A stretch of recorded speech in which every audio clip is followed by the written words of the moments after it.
Terima kasih ya kerana memberi saya peluang untuk bercakap. Baiklah,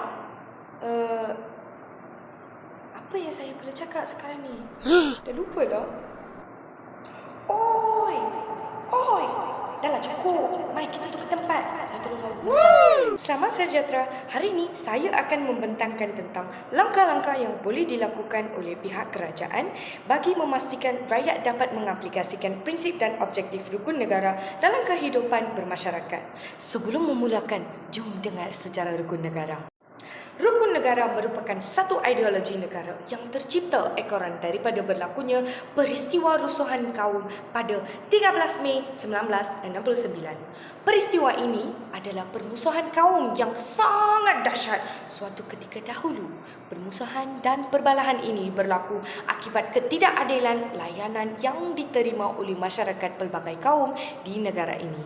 Masyarakat Malaysia seharusnya mengambil iktibar dan pengajaran daripada peristiwa 13 Mei 1969 supaya negara terus dalam keadaan harmoni. Adakah anda masih ingat 5 prinsip penting rukun negara? 5 prinsip rukun negara. Kepercayaan kepada Tuhan, kesetiaan kepada raja dan negara, keluhuran perlembagaan, kedaulatan undang-undang, kesopanan dan kesusilaan. Tanpa melengahkan masa, marilah kita melihat langkah-langkah yang boleh dilakukan oleh pihak kerajaan. Langkah pertama adalah melalui pendidikan. Pihak kerajaan boleh mengambil langkah melalui penerapan prinsip rukun negara dalam mata pelajaran, pendidikan sivik dan kewarganegaraan dan pendidikan moral. Untuk memastikan warga pendidik, khususnya para pelajar, dapat memahami dan menghormati prinsip rukun negara kerana dalam satu pengajian mengatakan bahawa menyampaikan maklumat kepada para pelajar adalah lebih efektif berbanding orang dewasa. Itulah orang kata melentur buluh biarlah dari rebungnya.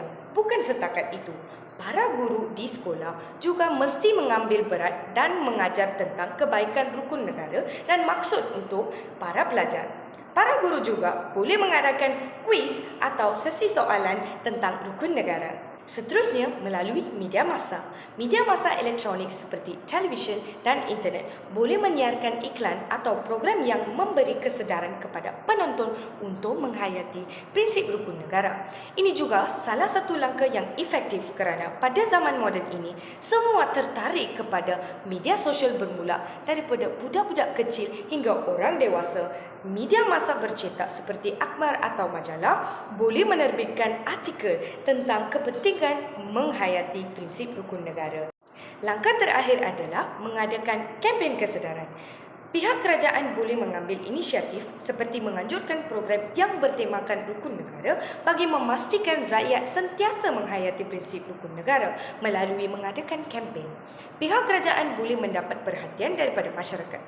Kempen kesedaran boleh diadakan di semua jabatan kerajaan, sektor swasta dan pertubuhan bukan kerajaan, NGO.